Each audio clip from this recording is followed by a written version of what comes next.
के हिसाब से अगर थोड़ा देखें तो हमारे पास इंफॉर्मेशन क्या है, हमारे पास एक इंफॉर्मेशन है कि डिस्टेंस इज 132, ठीक है। और हमारे को क्या इंफॉर्मेशन दिया हुआ है, तो हमारे को इंफॉर्मेशन दिया कि speed of express train is equal to speed of passenger train plus 11, है कि नहीं। जो हमारे पैसेंजर ट्रेन का स्पीड है, एक्सप्रेस ट्रेन का स्पीड उससे 11 किलोमीटर पर आवर ज्यादा है।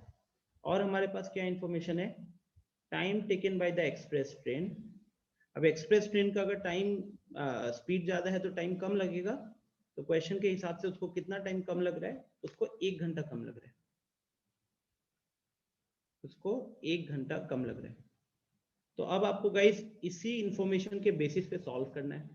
अब आपको क्लियरली क्या दिख रहा है, क्वेश्चन ने आपको दो इंफॉर्मेशन एक तरीके से दिए हुए हैं, आपको किसी एक को यूज करना है, ठीक है, आपको किसी एक को यूज करना होगा। हम क्या करेंगे, मान लीजिए कि हम स्पीड को ही अज्यूम कर लेते हैं, तो let the speed of express train की स्पीड को x मान लेते हैं and speed of passenger train, ठीक है, पैसेंजर ट्रेन की स्पीड को y मान लेते हैं। तो मैं इतना कह सकता हूं क्वेश्चन के हिसाब से कि अगर हमने वैसे अगर हमने एक्सप्रेस ट्रेन की स्पीड को x मान लिया, ठीक है, अगर हमने एक्सप्रेस ट्रेन की स्पीड को x मान लिया, सॉरी पैसेंजर वाले को x माना, तो एक्सप्रेस का कितना हो जाएगा, x प्लस 11 हो जाएगा। बताओ क्या ये x प्लस 11 हो जाएगा गाइस। पैसेंजर ट्रेन की स्पीड को हम x मान लेते हैं, तो हमारा एक्सप्रेस ट्रेन का जो स्पीड होगा वो x प्लस 11 हो जाएगा, यस और नो। बिकॉज क्वेश्चन के हिसाब से क्या है, पैसेंजर वाले का स्पीड कम है, एक्सप्रेस वाले का ज्यादा है। कितना ज्यादा है, 11 किलोमीटर पर आवर ज्यादा है। तो ये हमने एक इंफॉर्मेशन का यूज कर लिया गाइस, ये हमने इसका यूज करके ये यहाँ पे बना लिया। अब आपको अगला इक्वेशन जो बनाओगे आप, उसमें कौन यूज होगा, अगला इंफॉर्मेशन, अगला इक्वेशन यूज होगा। अगला इक्वेशन क्या है, time of the express train is equal to time of the passenger train -1। अब यहाँ पे हम क्या यूज करेंगे, हम यहाँ पे यूज करेंगे डिस्टेंस, या टाइम का इक्वेशन बनाना है तो time is equal to distance upon speed, ये यूज करेंगे, ठीक है ना। टाइम है ना, टाइम को रिप्लेस करना है, तो क्या इक्वेशन लगाओगे आप, डिस्टेंस अपॉन स्पीड। तो आप देखो, अगर हम एक्सप्रेस ट्रेन को कितना टाइम लग रहा है, एक्सप्रेस ट्रेन को कितना टाइम लग रहा है, वो किसके बराबर होगा, तो वो होगा आपका distance upon speed of express train, है कि नहीं। सिमिलरली पैसेंजर ट्रेन को कितना टाइम लगेगा, तो वो क्या हो जाएगा, वो कितना डिस्टेंस कवर कर रहा है divided by speed of passenger train -1, ठीक है। अब यहाँ पे अगला इंफॉर्मेशन क्या होगा कि डिस्टेंस तो दोनों ही सेम कवर कर रहे हैं, दोनों 132 ही कवर कर रहे हैं, और एक्सप्रेस ट्रेन का स्पीड हमने अज्यूम किया हुआ, देखो उधर x प्लस 11 है, तो यहाँ x प्लस 11 आएगा is equal to 132 divided by x -1। तो गाइज ये आपका इक्वेशन हो जाएगा, ठीक है, this will be your equation. Solve this and you get the answer. Tell me, is this clear? Equation बनाना ही दिक्कत है।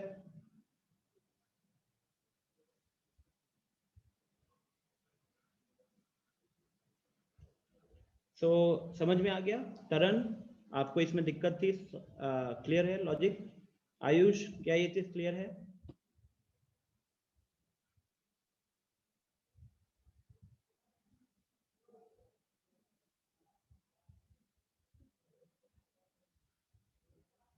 ठीक है, नोट कर लीजिए इक्वेशन। वैसे मैं ये पीडीएफ दे दूंगा, ठीक है ना, जो अभी लिखा हूं इसका पीडीएफ आपको मिल जाएगा।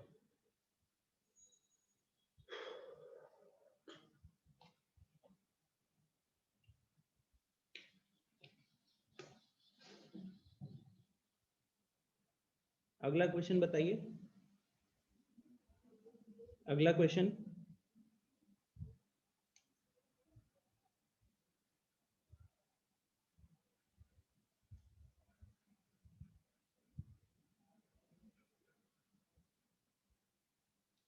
नहीं यार, वैक्सीन के कारण नहीं है, वैक्सीन तो मैंने संडे को लिया था। Question number 7।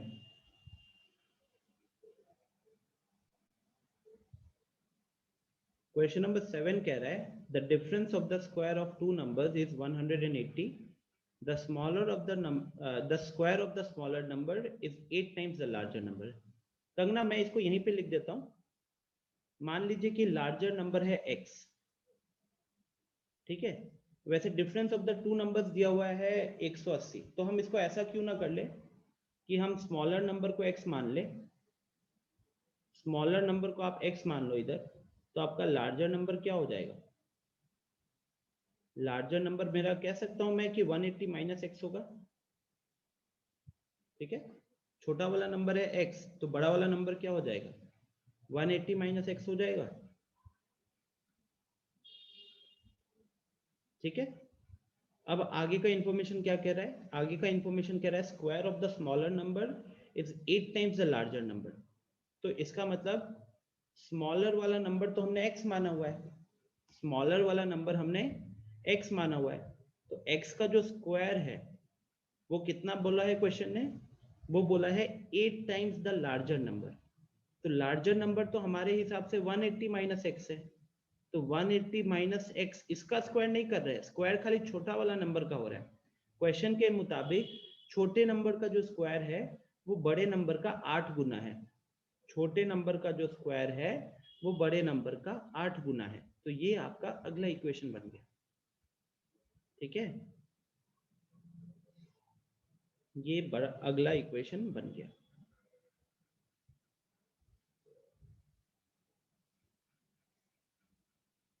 दिव्यांशु पूछ रहा है can it be x minus 180? Obviously no Divyanshu, कोई चांस नहीं है। आप खुद सोचो, अगर आपके पास और मेरे पास मिलकर 180 रुपए हैं, आपके पास और मेरे पास मिलकर 180 रुपए हैं, और या फिर इसको ऐसे समझा जाए, हाँ, तो अगर मेरे पास 20 रुपए होंगे तो आपके पास कितने होंगे? मेरे पास 20 रुपए हैं तो आपके पास कितने होंगे? कितने? अच्छा एक मिनट रुको, वैसे आई थिंक थोड़ी सी गलती हो रही है क्या? थोड़ी सी गलती हो रही है। The difference of the square of two numbers, यहाँ पे मैं ये इन्फॉर्मेशन को मिस कर गया। The difference of the square लिखा हुआ है क्वेश्चन में, ठीक है, डिफरेंस ऑफ द स्क्वायर लिखा हुआ है, तो उस हिसाब से क्या रखेंगे हम लोग? हम रखेंगे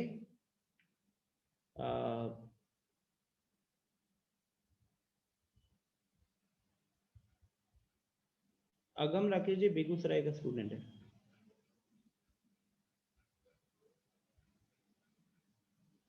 सो लेट मी चेक। हाँ, यहाँ पे थोड़ी सी गलती हो रही है। हम इसको ऐसा करते हैं, स्मॉलर को मान लेते हैं x, स्मॉलर को मान लेते हैं x, तो लार्जर को मान लेते हैं y। गलती ये हो रही है कि इक्वेशन में लिखा हुआ है the difference of square of two numbers, तो दो नंबर के स्क्वायर का डिफरेंस है 180। तो according to question Y square minus X square, ये वैल्यू कितना होगा? Y square minus X square 180 होगा। अगला इंफॉर्मेशन क्या है? अगला इंफॉर्मेशन है the square of the smaller number is 8 times the larger number. छोटा नंबर का जो स्क्वायर है वो बड़े नंबर का 8 गुना है, छोटे नंबर का जो स्क्वायर है वो बड़े नंबर का 8 गुना है। तो छोटा नंबर है x, x का स्क्वायर जो किए हो वो बड़े नंबर का 8 गुना हो रहा है, तो वो कितना हो जाएगा? 8 टाइम्स ऑफ y हो जाएगा, ठीक है। अब आप क्या करोगे? आप इसको यहाँ पे सब्सटीट्यूट कर दोगे, आप इसको यहाँ पे सब्सटीट्यूट कर दोगे।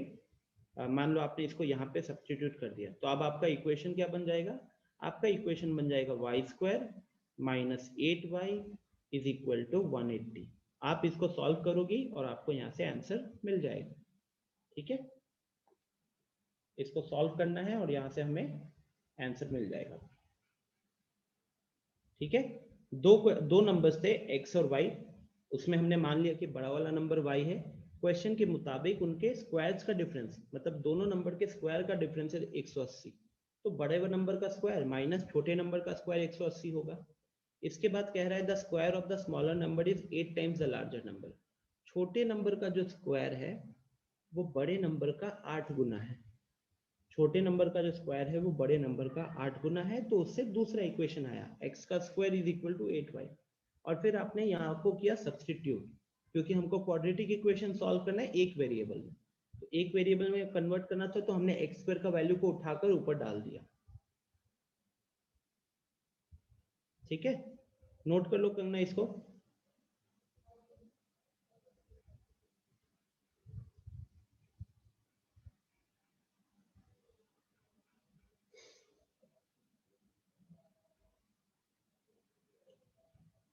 Okay, next is question number 6। Question number 9 आया चैट में। क्वेश्चन नंबर 6 कह रहा है the diagonal of a rectangular field is 60 metre more than the shorter side. Pinki इसको नोट करते रहना। हम क्या करते हैं इधर, हम शॉर्टर साइड को x मान लेते हैं, शॉर्टर साइड को x मान लेते हैं, तो हमारा लॉन्गर साइड कितना हो जाएगा, हमारा लॉन्गर साइड हो जाएगा क्वेश्चन के हिसाब से जो लॉन्गर साइड है वो शॉर्टर साइड से 30 मीटर ज्यादा है, तो वो हो जाएगा x प्लस 30। ठीक है, हो जाएगा x प्लस 30। अच्छा, हम किसका बात कर रहे थे, एक रेक्टेंगुलर फील्ड का। तो रेक्टेंगुलर फील्ड कुछ इस तरीके का होगा। अब इस रेक्टेंगुलर फील्ड में ये हमारा लॉन्गर साइड है और ये हमारा शॉर्टर साइड है। ठीक है, डायगोनल क्या होता है, तो डायगोनल जो आप यहाँ पे इसको ज्वाइन करोगे ना, तो अगर हमने इसको ऐसे ज्वाइन किया तो ये मेरा डायगोनल बन गया। तो अब आप ही देखो कि कहने के लिए ये वाली वैल्यू को हमने x बोल दिया है, शॉर्टर वाले वैल्यू को x बोल दिया है, ये वाले वैल्यू को हमने x प्लस 30 बोल दिया है। और ये क्या होता है, रेक्टेंगल में 90 डिग्री होता है, रेक्टेंगल में ये 90 डिग्री होता है। और डायगोनल कितना दिया हुआ है, क्वेश्चन के हिसाब से diagonal of a rectangular field is 60 metres more than the shorter side. तो जो शॉर्टर साइड है उससे 60 मीटर ज्यादा है आपका डायगोनल, तो उस हिसाब से इसको आप कितना बोलोगे, इसको आप x प्लस 60 बोलोगे। तो अब आपको क्या दिख रहा है, एक राइट एंगल ट्राइंगल दिख रहा है जिसका एक साइड है x, एक साइड है x प्लस 30 और एक साइड है x प्लस 60। तो क्या ये पाइथागोरस थ्योरम फॉलो करेगा, क्या ये पाइथागोरस थ्योरम फॉलो करेगा, बताओ।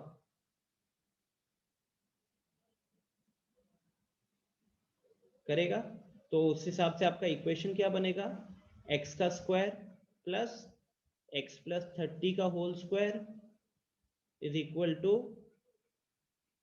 टू x प्लस 60 का होल स्क्वायर। ठीक है, इसको आप सॉल्व करोगे। ठीक है, तो पिंकी इसको नोट कर लो जल्दी से।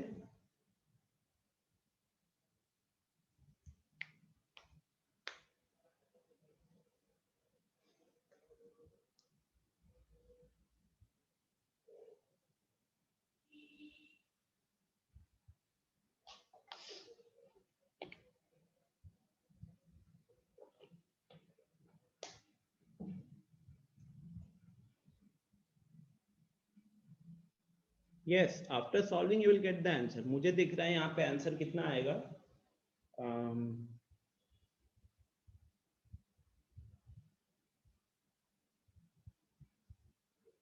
90। मुझे तो फिलहाल 90 दिख रहा है, x का वैल्यू 90 दिख रहा है मुझे।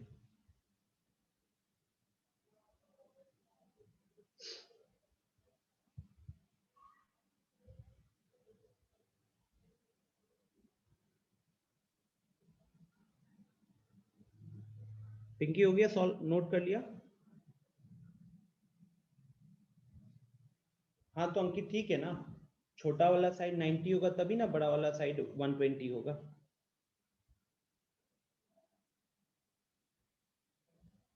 Niharika practice, I have a lot of practice of these things. CAT के दौरान मैंने अपनी स्पीड को बहुत इम्प्रूव किया था। Okay, next question number 9। Sumit, question number 9 in fact सबको देखना है। क्वेश्चन नंबर 9 आपके बोर्ड्स के लिए बहुत इंपॉर्टेंट है, आपके ओलंपियाड्स वगैरह के लिए बहुत इंपॉर्टेंट होगा। ठीक है, और बोर्ड्स में भी अगर आप देखोगे तो ज़्यादा नंबर के लिए क्वेश्चन आया हुआ है, तो इसको हम यहाँ पे नहीं इधर नोट करते हैं। अच्छा ये बताओ, how many of you remember जो हमने लीनियर इक्वेशन में टाइम एंड वर्क का क्वेश्चन किया था, याद है सुमित? चैप्टर नंबर 3 में हमने टाइम एंड वर्क के ऊपर का क्वेश्चन किया था।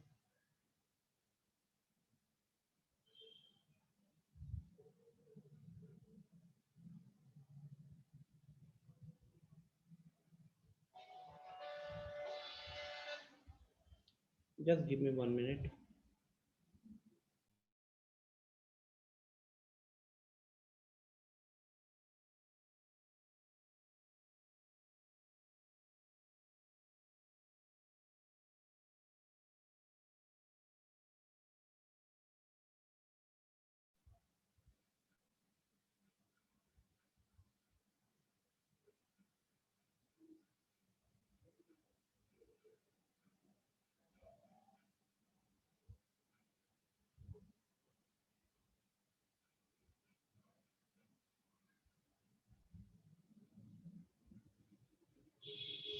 ओके, तो देखिए एवरीवन, यहाँ पे इसके जो क्वेश्चंस है ये ज्यादा ही मुश्किल होते हैं। कैसे है? अच्छा, सबसे पहले मैं पूछ रहा था आप में से कितने लोगों को टाइम एंड वर्क वाला क्वेश्चन याद है? 2 men and 5 women can do a work in 10 days वाला।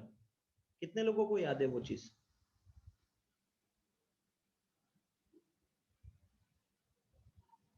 किसी को याद नहीं है? जब पढ़ाई कर रहे हो ना, पिछले चैप्टर में किए हुए, मतलब पिछले हफ्ते ही हो रहा होगा वो। हाँ पिंकी? Yes sir. अच्छा, याद है। ओके गाइज, अगर सिर्फ 2 लोगों ने मुझे रिस्पॉन्ड किया है एंड सिर्फ 2 को ही याद है, तो that is a very shameful thing for me यार। आपके लिए तो शेमफुल है ही, बट मेरे लिए ज्यादा शेमफुल है कि मैं किस तरीके के स्टूडेंट्स को पढ़ा रहा हूँ, जो पिछले हफ्ते जो चीज मैंने डिस्कस किया था वो याद नहीं आ रहा आप लोगों को। आई थिंक क्वाड्रेटिक तो हमने इसी हफ्ते शुरू किया है, या लास्ट हफ्ते के लास्ट लास्ट सैटरडे को शुरू किया होगा ज्यादा से ज्यादा। वेरी बैड यार, पता नहीं क्या कर रहे हो तुम लोग। So question number 9 में it is actually based on the concept of time and work. It is actually based, guys, एक चीज आप लोगों को मैं पहले समझा देता हूँ, ठीक है? अगर आप लोगों को, अच्छा हाँ, मैं कह रहा हूँ कि how many of you remember ये टाइम एंड वर्क वाला चीज? कितने लोगों को याद है ये? हमने जो लीनियर इक्वेशन में क्वेश्चन किए थे।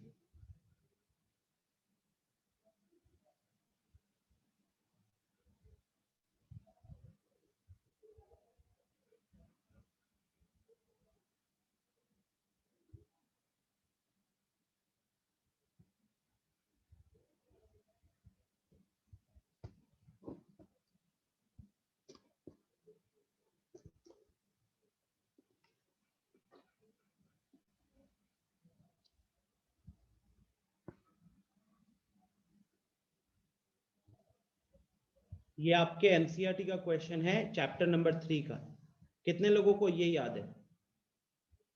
2 women and 5 men can together finish an embroidery work in 4 days, while 3 women and 6 men can finish it in 3 days. How many of you remember this?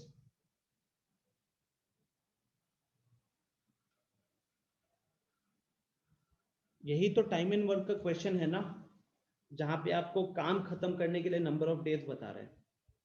यही टाइम एंड वर्क का question है। कितने लोग अभी तक मुझे रिस्पॉन्स आया है? रोशनी का, आयुष का, पिंकी का, निहारिका का, 4 लोगों का। बहुत बहुत खराब बात है। आई मीन आई थिंक इसी से मुझे याद आया आप लोगों के टेस्ट के स्कोर्स।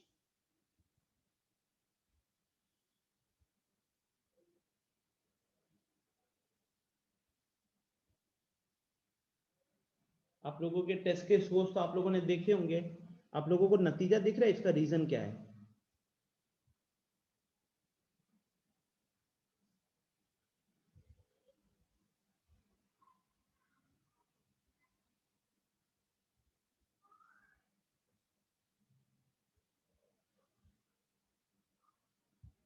एक बार बात तो कर ले थोड़ा टेस्ट के स्कोर्स का। चलो मैं सबको अनम्यूट करने का भी ऑप्शन डाल देता हूँ।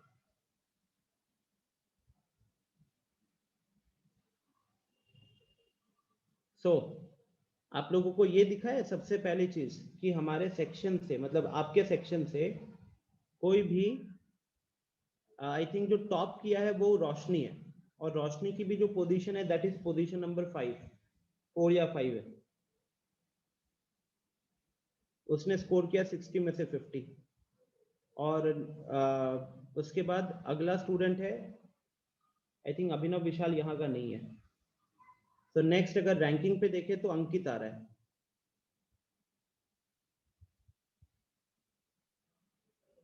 ठीक है, अंकित तो बहुत नीचे है, ये वो दूसरा अंकित है, ये वो उस क्लास का अंकित है। तो इस क्लास में अगर हम बात करें तो रोशनी है फिर 4th पोजीशन पे, अंशु, अंशु भी इधर नहीं है, अनुराधा यहाँ नहीं है, मिस्टी, नैन्सी तो वही है, Niharika. Next is again a girl which is Niharika, 48 good, 50 48 48 मतलब 80% स्कोर किए हो। Then we have Ragini, Ragini has also scored 48। Divyanshu, camera कैसे ऑन हो गया दिव्यांशु?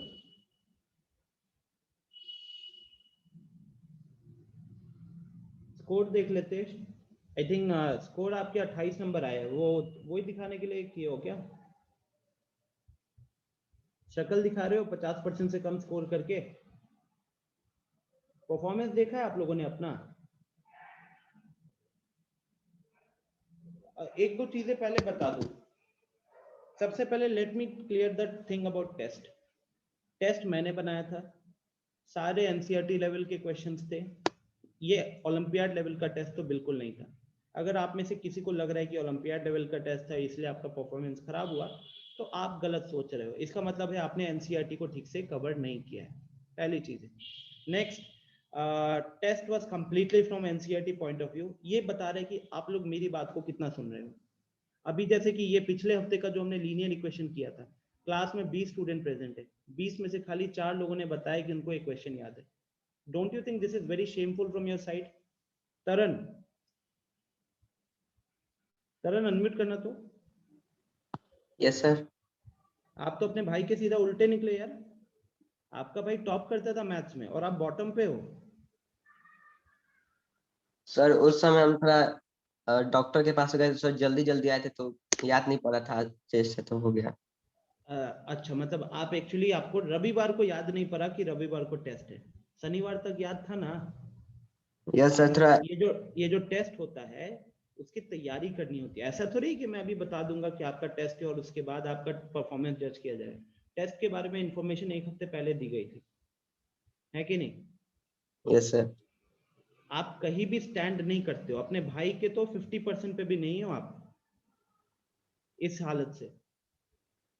और ये एक्सक्यूज है अगेन, अगर आपको लग रहा है कि आपके 24 नंबर आपके डॉक्टर के उधर जाकर हड़बड़ी के कारण है, तो चलो देखता हूँ अगले वाले में कितना लाते हो।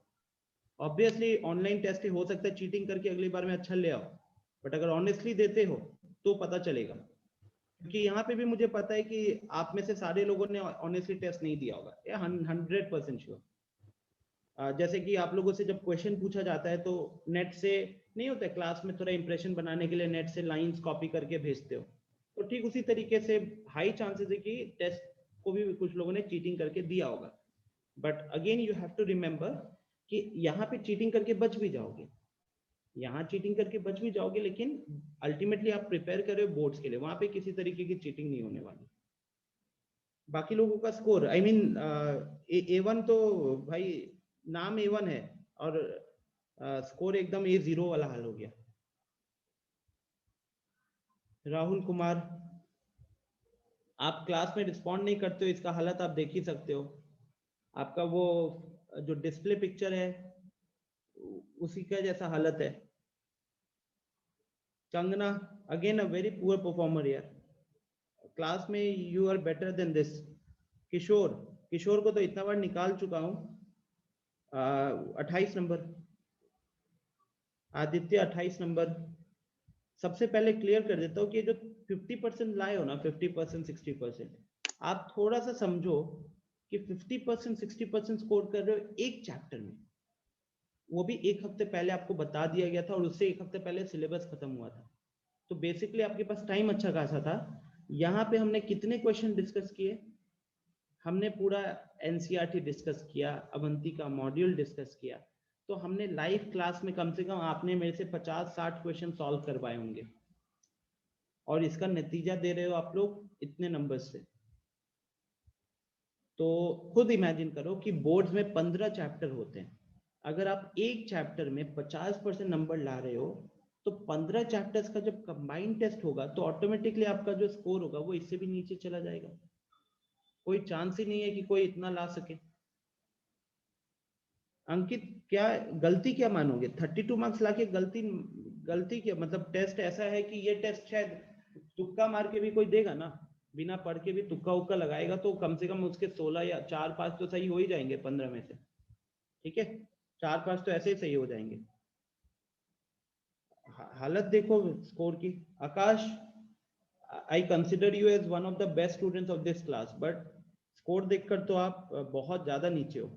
You can look at your score, आपको देखा ही होगा, इनफैक्ट देख सकते हो कितने नीचे हो।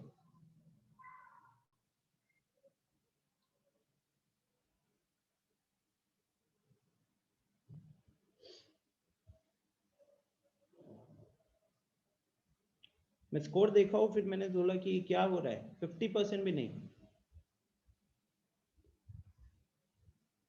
गाइज, सबका टारगेट यहाँ होना चाहिए एटलीस्ट 80%।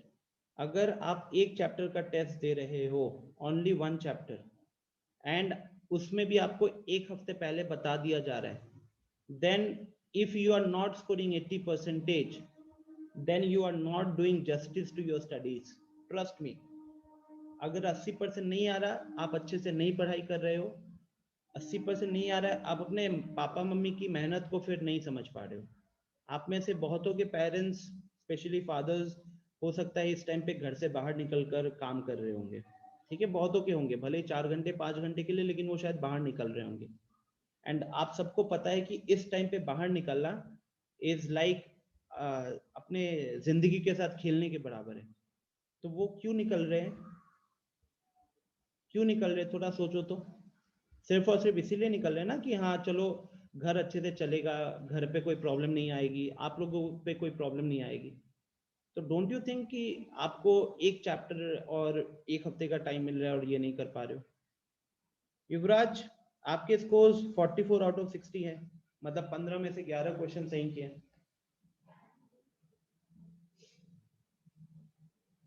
थोड़ा सा गाइस, आई मीन पहला टेस्ट था, ट्राई करो कि ये परफॉर्मेंस जैसा आगे बिल्कुल ना हो। ठीक है, ऐसा परफॉर्मेंस आगे बिल्कुल ना हो। और दूसरी चीज, बहुत सारे स्टूडेंट्स अपना ये परफॉर्मेंस देखकर डीमोटिवेट होकर अगले टेस्ट में चोरी करेंगे। तो गाइस, अगर चोरी करके टेस्ट देना है तो इससे अच्छा टेस्ट मत दो, क्योंकि चोरी करके टेस्ट दोगे आपको खुद ही पता रहेगा कि आपने चोरी की है, हमें नहीं पता होगा, आपके पेरेंट्स को नहीं पता होगा। और एक बार अगर इसकी आदत लग जाएगी ना, तो फिर ये ऑनलाइन क्लासेस जब तक चलेगा आप तब तक करोगे। ये मैं फैक्ट बता रहा हूँ। ये मैं बहुत अच्छा एग्जांपल दे रहा हूँ। हमारे 12th में एक स्टूडेंट था, उसने एक बार चीटिंग करके ना इतना नंबर ले आया कि उसकी तारीफ हुई थी, और हमें नहीं लगा था वो चीटिंग करेगा। अब हुआ ये कि जितने भी टेस्ट होते थे उस टेस्ट में बहुत अच्छा नंबर लाता था, बहुत अच्छा। 10th में वो हमारे यहीं पे पढ़ा हुआ था, मैं आपको रियल स्टोरी बता रहा हूँ, कुछ झूठ नहीं। तो 10th में हमारे यहाँ पे पढ़ा था, उसने तकरीबन 94% के आसपास स्कोर किया था। ठीक है, और 11th में भी बहुत अच्छा स्टूडेंट था। 12th, जो पिछले साल वो 12th में था, इस साल उसको अपना एग्जाम देना था, तो टेस्ट वगैरह में ना चीटिंग करने लग गया, टेस्ट वगैरह में चीटिंग करने लग गया, और हमें नहीं पता चलता था, और टेस्ट में बहुत अच्छा परफॉर्म कर रहा था। उसमें उसने अवंती के ऑल इंडिया, मतलब जितने हमारे सेंटर्स हैं उसमें टेस्ट में एक पे रैंक 1 लेकर आ गया था। तो हम बोले थे वाह यार, बहुत अच्छी बात है। और फिर हुआ क्या, फिर वो सेंटर पर हमने टेस्ट लिया था दिसंबर के मंथ में। तो सेंटर पर आके जब उसने टेस्ट दिया ना, उसके 50% नंबर भी नहीं आए थे। हम लोग एकदम शॉक्ड हो गए कि ये क्या है। फिर हमें लगा कि चलो प्रिपेयर नहीं किया होगा एज सच। बट उसके बाद हमने 2-3 टेस्ट लिए सारे सेंटर्स पे, और कोई भी टेस्ट में उसका स्कोर जो था वो अच्छा नहीं था।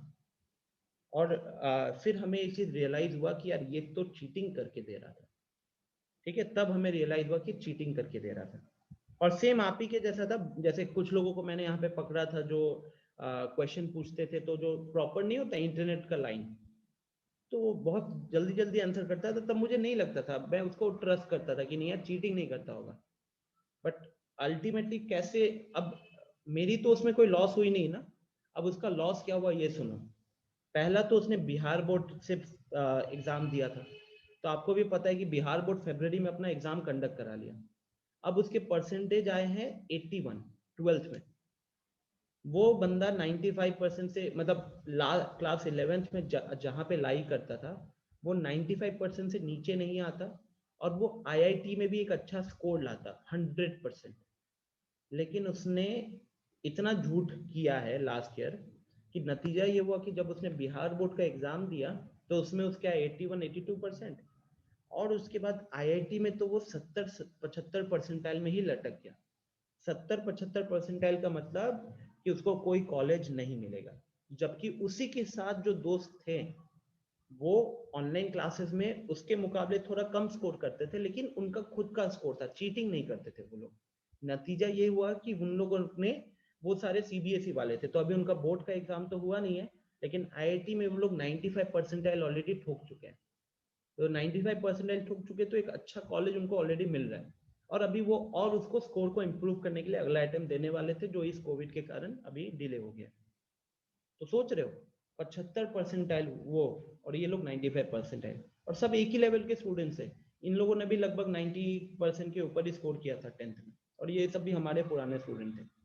तो यहाँ से एक सिंपल सा सीख है आप लोगों के लिए कि अभी हो सकता है आप चीटिंग करके टेस्ट दे दो, किस लिए, सिर्फ और सिर्फ डांट से बचने के लिए।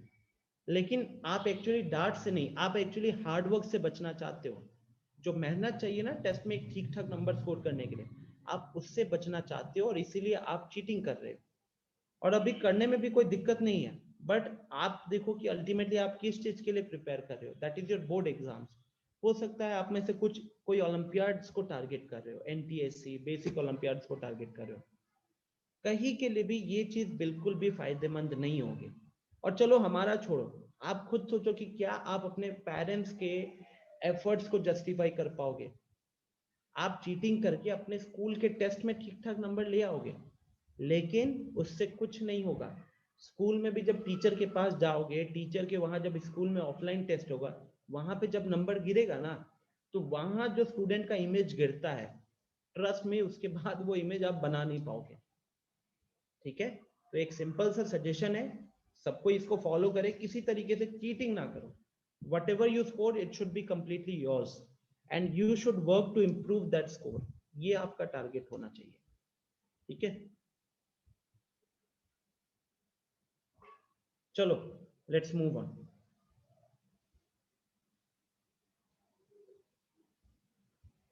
सो यहाँ पे क्या था, टाइम एंड वर्क के क्वेश्चन में होता क्या था, हमने बेसिकली जो फंडा यूज करते थे वहां पे, हम यूज करते थे द कंसेप्ट ऑफ, करते थे the concept of one day work.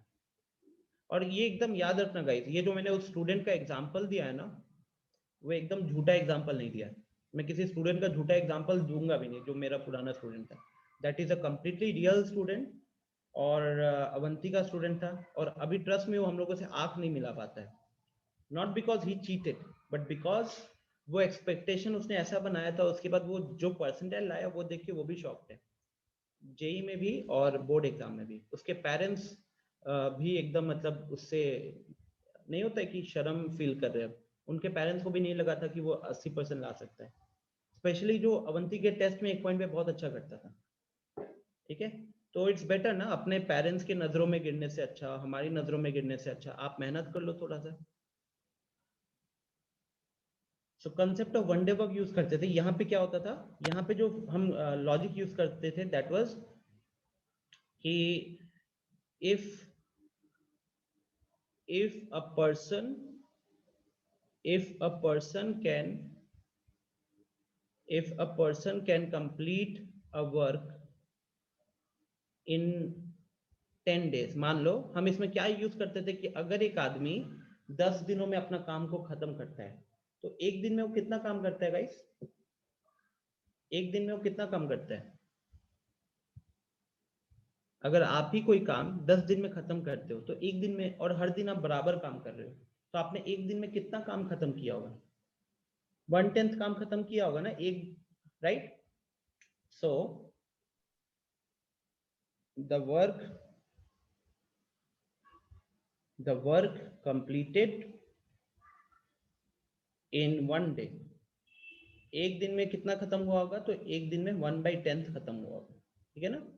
एक दिन में 1/10 खत्म हुआ होगा। एक इंसान जिसने एक काम को, अब काम कुछ भी हो सकता है, मान लो ना कि आपको एक मैथ्स की बुक को खत्म करना था 10 दिन के अंदर, तो हर दिन कितना करने वाले थे आप? 1/10 ऑफ द बुक खत्म करते। ठीक है, हमने इसी कॉन्सेप्ट का हेल्प लेकर हमने वहां पे क्वेश्चंस को सॉल्व किया था। अब यही कॉन्सेप्ट यहाँ भी यूज होगा, जो क्वेश्चन अभी सुमित ने पूछा था पाइप्स वाला। तो ये आता है क्वेश्चन, पाइप एंड सिस्टम बोलते हैं, पाइप एंड टैंक बोल लो, पाइप्स एंड टैंक्स। ठीक है, यहाँ पे भी क्या होता है गाइस? यहाँ पे भी लॉजिक इज सेम। लॉजिक क्या रहता है कि if a pipe can fill a tank in 10 hours, अगर एक पाइप एक टैंक को 10 घंटे में फिल करता है, then the work या फिर then the amount of tank,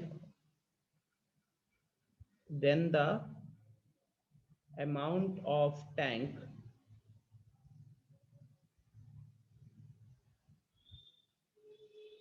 filled in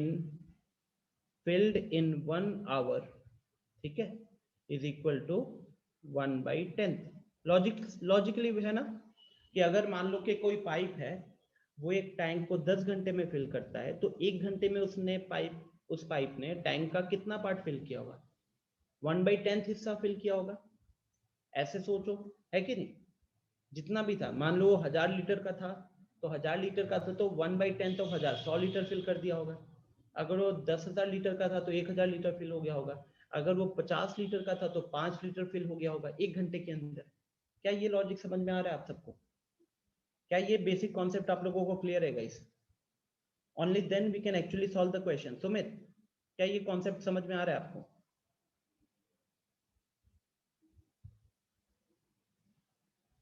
ठीक है, तो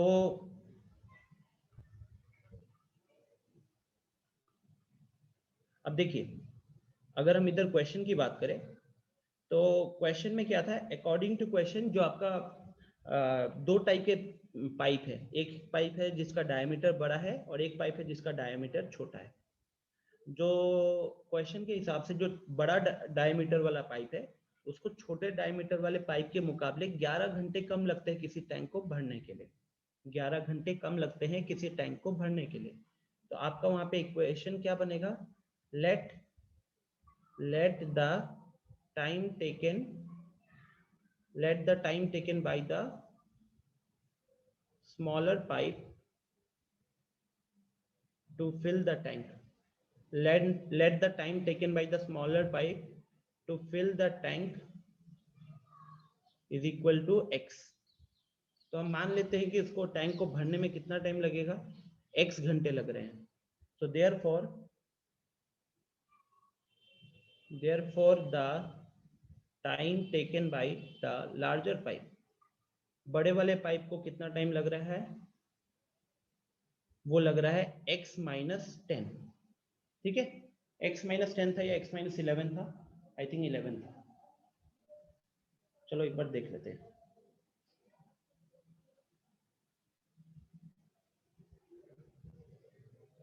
So 2 pipes can fill a tank in 9 3/8 hours. The tap of the larger diameter takes 10 hours less। 10 घंटा था, 10 घंटा। अच्छा, दूसरा चीज है 9 3/8 क्या है?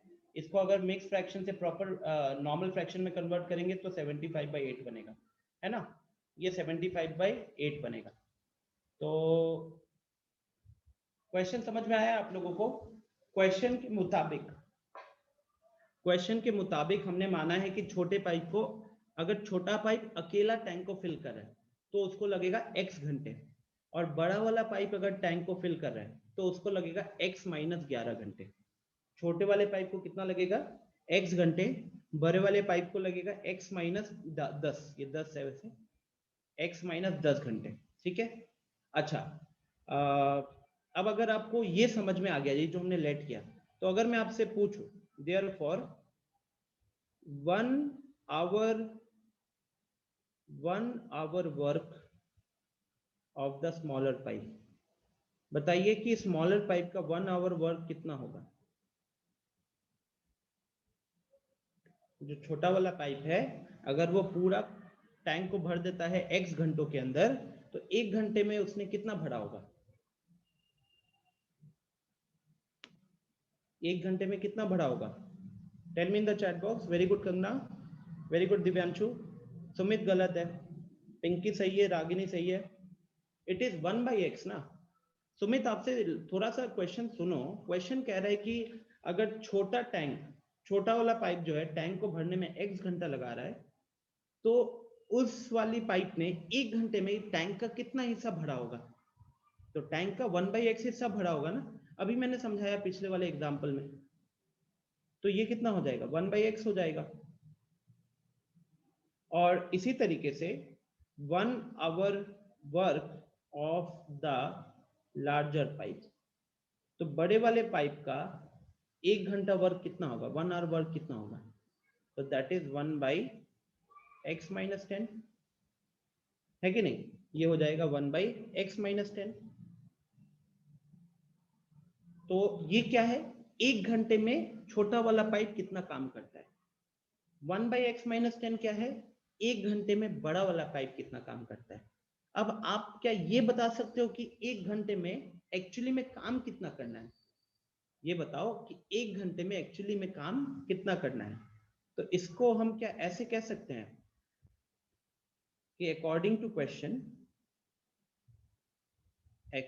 Question time taken by both the pipe, question के हिसाब से दोनों पाइप को टैंक को फिल करने में कितना टाइम लग गया था। Time taken by both the pipe to fill the tank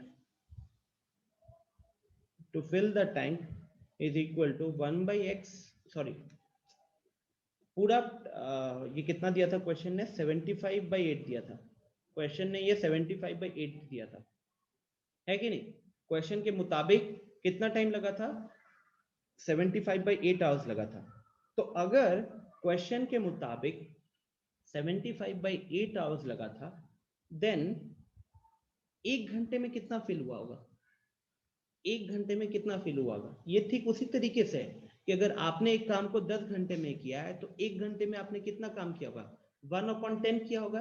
तो ठीक उसी तरीके से अगर दोनों पाइप ने मिलके 75/8 आवर्स में टैंक को पूरा भरा है, तो 1 घंटे में कितना होगा, then their combined 1 hour work, उनका 1 hour में कितना वर्क होगा। तो हम कह सकते हैं ना 75/8 को पलट देंगे, क्योंकि जब 10 आवर्स होता था तो 1/10 करते थे, तो 75/8 है तो उसको पलटोगे तो क्या बनेगा, 8/75 बन जाएगा। सुमित 8/75 बनेगा, ठीक है। लेकिन ये इनका 1 डे वर्क, ये जो 1 घंटे में हमको पता है कि छोटा पाइप कितना काम करता है, तो छोटा पाइप काम करता है 1/x, और बड़ा पाइप कितना काम करता है, तो 1/x - 10 काम करता है। सो छोटा पाइप 1/x करता है, बड़ा पाइप 1/x - 10 करता है। तो कहीं ना कहीं इन दोनों को जब जोड़ोगे तो ये इनका कंबाइंड 1 डे वर्क हो जाएगा, 1 आवर वर्क हो जाएगा। इन दोनों का कंबाइंड 1 आवर वर्क हो जाएगा। और क्वेश्चन के हिसाब से ये 1 आवर वर्क कितना हो रहा है, तो ये 1 आवर वर्क हो रहा है 8/75, ठीक है। ये 1 आवर वर्क हो रहा है 8/75। Are we clear students. फिर इसको सॉल्व करना है, मतलब हमने 75/8 से 1 घंटे का काम निकाला, और हमने जो टाइम अज्यूम किया था वहां से हमने 1-1 घंटे का काम निकाला। अब अल्टीमेटली 8/75 क्या था, तो 8/75 वो दोनों पाइप का 1 घंटे का काम था। तो हमने देखा कि छोटा पाइप 1 घंटे में अकेले कितना करता है 1/x, बड़ा पाइप अकेले 1 घंटे में कितना करता है 1/x-10। तो दोनों मिलके 1 घंटे में कितना करेंगे 1/x + 1/x-10। ये ठीक उसी तरीके से सोच सकते हो कि आप 1 घंटे में 2 लीटर पानी भर सकते हो, मैं 1 घंटे में 3 लीटर पानी भर सकता हूँ। तो अगर मैं और हम दोनों साथ में काम कर रहे हैं तो हमने 1 घंटे में कितना फिल किया होगा 2 लीटर + 3 लीटर। आप उस 1 घंटे में 2 ही लीटर करोगे, मैं अपने 1 घंटे में 3 लीटर करूंगा, बट टोटल कंबाइंड वर्क कितना हो जाएगा 2 + 3 5। तो ठीक इसीलिए हमने यहाँ पे 1/x + 1/x-10 किया हुआ।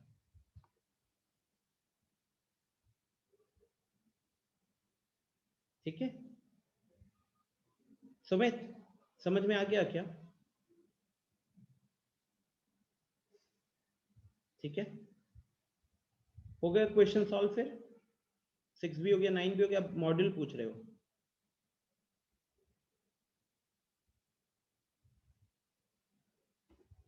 एक मिनट देना मेरे को, मॉड्यूल को ओपन करना पड़ेगा।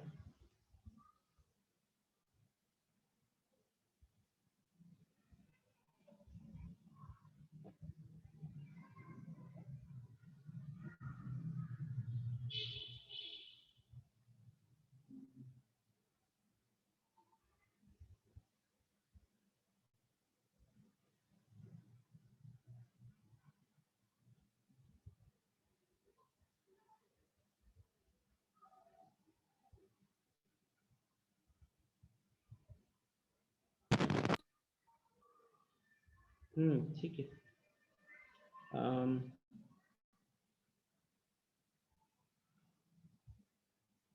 क्वेश्चन नहीं दिख रहा है, बुक कहाँ गया?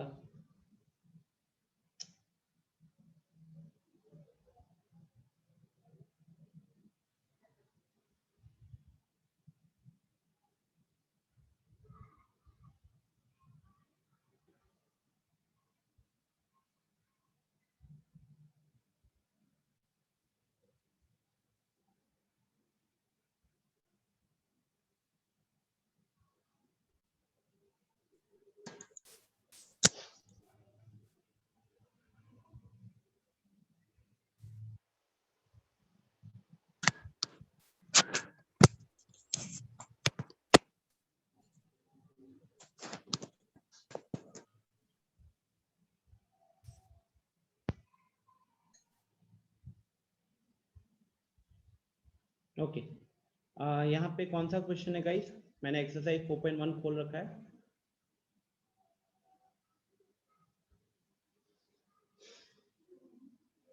फोर 4.1 का 5 और 6।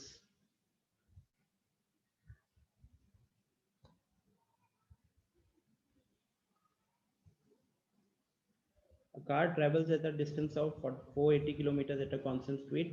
If the speed had been 8 kilometers per hour less, then it would have taken 3 hours more to cover the same distance. मैं यहीं पे अंकित इसका इक्वेशन लिख देता हूँ ना। देखिए क्वेश्चन के हिसाब से 480 किलोमीटर डिस्टेंस कवर करना है, ठीक है। लेकिन क्वेश्चन कह रहा है कि अगर स्पीड 8 किलोमीटर प्रति आवर कम होता, 8 किलोमीटर प्रति आवर कम होता तो उसको 3 घंटा ज्यादा लगता। तो ये 8 किलोमीटर कम हो जाना, 3 घंटा ज्यादा लगना, ये सब अल्टीमेटली किसी के रेस्पेक्ट में बात हो रहा है कि नहीं? तो हम इसकी शुरुआत कैसे करेंगे? हम मान लेंगे कि स्पीड जो है, स्पीड को मान लेते हैं x और टाइम को मान लेते हैं y। स्पीड को मान लेते हैं x, टाइम को मान लेते हैं y। तो क्वेश्चन के हिसाब से अकॉर्डिंग टू क्वेश्चन, ये जो स्पीड x माना है और टाइम y माना है ना, ये नॉर्मल स्पीड मान रहे हैं। नॉर्मल स्पीड है x और नॉर्मल टाइम है y, ठीक है। नॉर्मल स्पीड को x माना है, नॉर्मल टाइम को y माना है। तो ये जो 480 किलोमीटर कवर हो रहा था, ये कहीं ना कहीं आपका x/y बनेगा, सॉरी x × y बनेगा। स्पीड इंटू टाइम ये आपका डिस्टेंस होता है। ये आपका पहला इक्वेशन बन गया, ठीक है। ये आपका पहला इक्वेशन बन गया। दूसरा इक्वेशन क्या कह रहा है? अगर स्पीड 8 किलोमीटर कम होता, अभी स्पीड कितना है x है, 8 किलोमीटर कम करोगे तो कितना हो जाएगा x - 8 हो जाएगा। टाइम कितना लगेगा तब? 3 घंटा ज्यादा। अभी हमने स्पीड कितना माना हुआ है y, 3 घंटा ज्यादा कर दोगे तो कितना होगा, y+3। This is equal to, लेकिन हम लोग कवर तो सेम डिस्टेंस कर रहे हैं क्योंकि क्वेश्चन के हिसाब से to cover the same distance लिखा हुआ है। तो नया स्पीड इनटू नया time will be equal to पुराना डिस्टेंस, सेम डिस्टेंस। ठीक है, तो आप अगर इसको ब्रैकेट को यहाँ पे ओपन करोगे तो आपको क्या मिलेगा, आपको यहाँ पे मिलेगा xy, फिर आपको मिलेगा +3x, फिर आपको मिलेगा -8y, फिर आपको मिलेगा -24 इज इक्वल टू 480। अब आप अगले स्टेप में क्या करोगे, अगले स्टेप में इस xy के जगह पे 480 डाल देना और इसको कन्वर्ट कर लेना।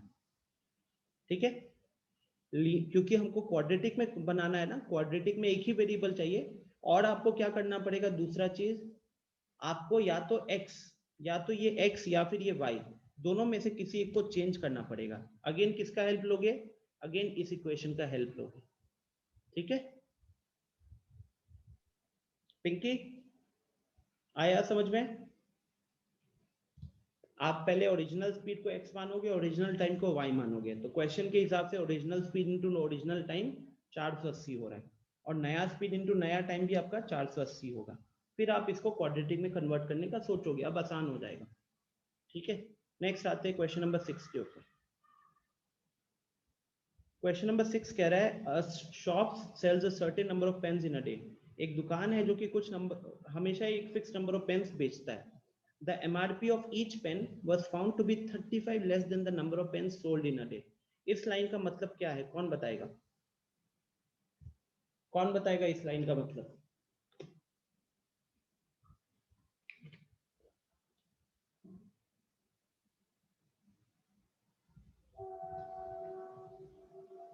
यस पिंकी बताइए। Yes sir. सर एक दुकान है जो कुछ नंबर, मतलब कुछ नंबर ऑफ पेन एक दिन में ये करता है, बेचता है। और एक पेन का जो मार्क प्राइस है वो 35 रुपया है, less than the number of pen sold in a day.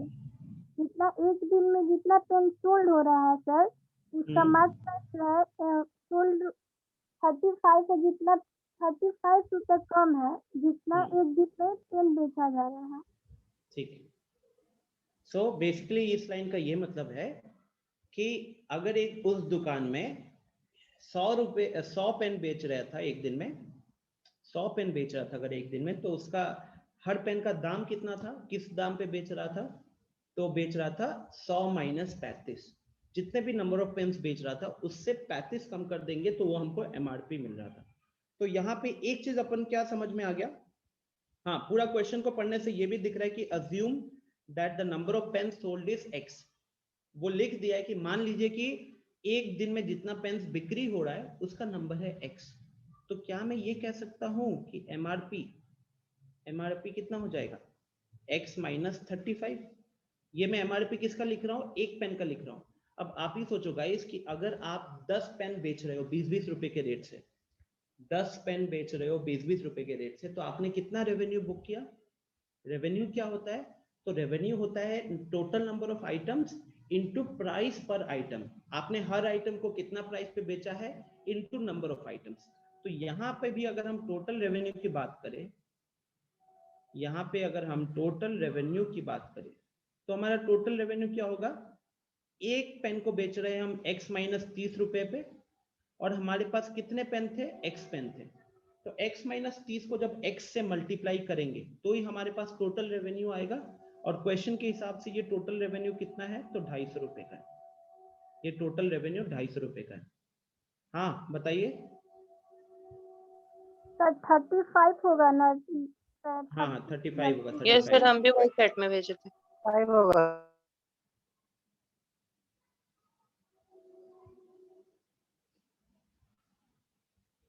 ठीक है, तो बस आप इस इक्वेशन को आप सॉल्व करोगे, मतलब आप समझ सकते हो कि यहाँ आप जब इसको ब्रैकेट ओपन करोगे तो ही x का स्क्वायर क्वाड्रेटिक इक्वेशन बन जा रहा है। ठीक है ना, क्वाड्रेटिक इक्वेशन बन जा रहा है, हो गया। तो आपसे यही पूछा है, find out the quadratic model for this situation. Done.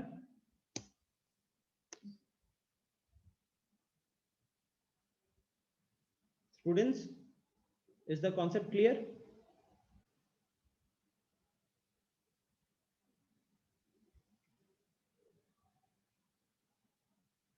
ठीक है, ओके।